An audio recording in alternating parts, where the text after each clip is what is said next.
That was I'm very... so terribly sorry for what my husband and daughter might have done to you, Lois said later that night as they were all eating dinner. Instead of transitioning time, just tell us that it's later, thank you. What might Damn you it! call this? Oh, shoot. Sorry. That part is wait. tricky. Is he okay? Oh, sweet. I'll get it. Continue. What might you call this excellent dinner, Mrs. Griffin? Miroku asked. It's beef casserole. Have as much as you like. Lois replied, grateful that, in italics, someone liked her cooking. Wow.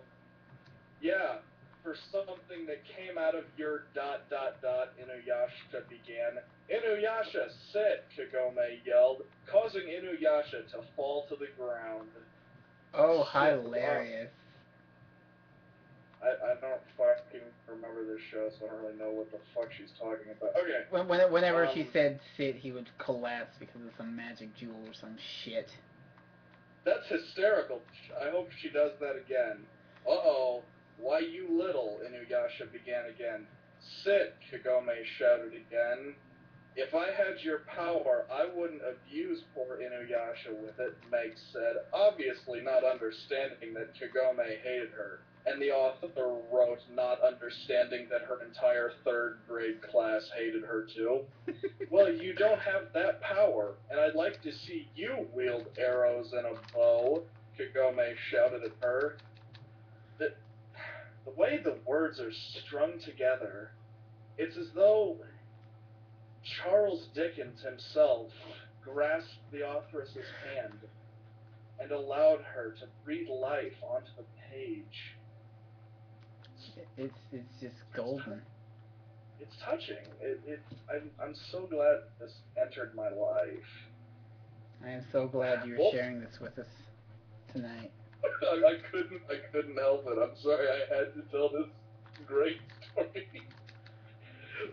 Both girls stood up. Kagome slapped Meg, and Meg slapped Kagome. You provocatively dressed Jap, Meg.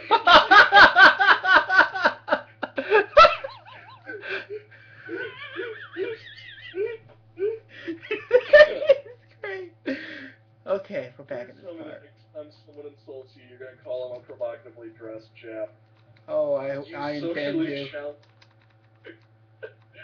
You socially Not gonna make it. challenged. Oh, no, I did. Oh shit, the bat.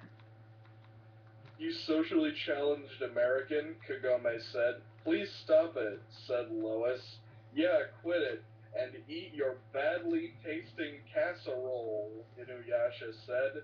Oh, Inuyasha, the casserole tastes fine, Miroku said, he had taken most of Inuyasha's no period. Well, Inuyasha and Miroku fought about the casserole. Meg and Kagome fought over Inuyasha. Shippo and Stewie were talking. Apparently they had been neglected the entire time, but we won't discuss that. So you're a talking baby too, wrong spelling of two, Stewie said.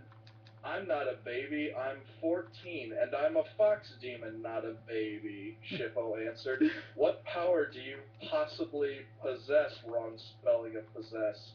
Stewie asked, never being allowed to watch it.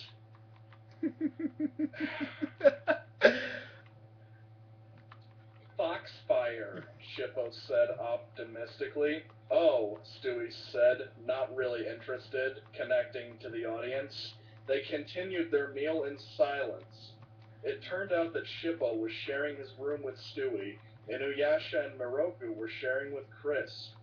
To their horror, Sango and Kagome had to share with Meg. What a fun night this is going to be. So what do y'all think? Please review. Is that it? Well, oh no, there's one other part. I can't read the whole thing, it's like 10 chapters, but there's one other part I can't help but not read. Oh goodness, well. Alright, but I may have to like split this into 2 videos, so we'll just say this is the end of video 1 of the epic. Let us continue.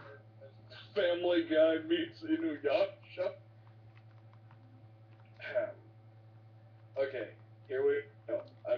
This is the this is the end of the magnum opus. Not really, but this is like the worst thing written ever. They're all at the store. Let me give you a little backstory. They're at the store for no real reason other than to tell terrible, unfunny jokes. Inuyasha, Kagome, and Peter were in the sweets and snack food aisle. They needed Twinkies and Ho-Hos. They saw an insane penguin with the last Twinkie box. Ha ha ha. Where's the cream filling? The penguin said, twitching. Hey, we need those Twinkies. I shall fight you for them, Peter said. Bring it on. The insane penguin shouted, pulling out a red lightsaber. Come and get it, Peter answered, drawing his green lightsaber. If I get these terms wrong, I'm sorry. I'm not really into Star Wars, which is why I guess I included this awful parody in my shitty comic. The insane penguin took his lightsaber and made the first move. Peter blocked and took a slash at the penguin, who dodged. The penguin then jabbed, slamming Peter in the potato chips. Inuyasha and Kagome were standing there with a very WTFH look on their faces. Ha ha ha, you thought you could beat me, the penguin laughed. Peter tripped the penguin and then hit him again, throwing him into a random time warp. You can never escape me. Remember, I am your father, the penguin said. Wait a minute, my father is working with the Pope, Peter said. At least we got the Twinkies off screen, I guess, because you didn't explain that, Kagome said. Miyaka from Fushigi Yugi ran up, laughing insanely, and stole the wrapped golden snack cakes. Aw, Kagome and Peter said. That's all. That's it. And it was that was. You'll have to forgive me for skipping the Lazy Town reference she threw in with. And if I'm not mistaken, isn't Lazy Town like a show for pedophiles or something? I don't know, pedophiles, children, what have you. I bet it was the Cake song, wasn't it? Something like that. Oh no, trust me, there's plenty more. There's plenty more of this, but I can't subject anyone to more of this fucking. I'm going to. Whenever I play Star Tropics on and I get to this part, I'm forever just going to think of Family Guy from now on. I apologize. I'm very sorry. I don't blame you. I blame Oh, hey, Lyrax. Lyrax. Hi, Ly. Oh, God. Groovy pirate ghost. I believe Lyrax is the very worst thing. Oh, he'll catch it. I'm totally highlighting this and putting it on YouTube. It must be done.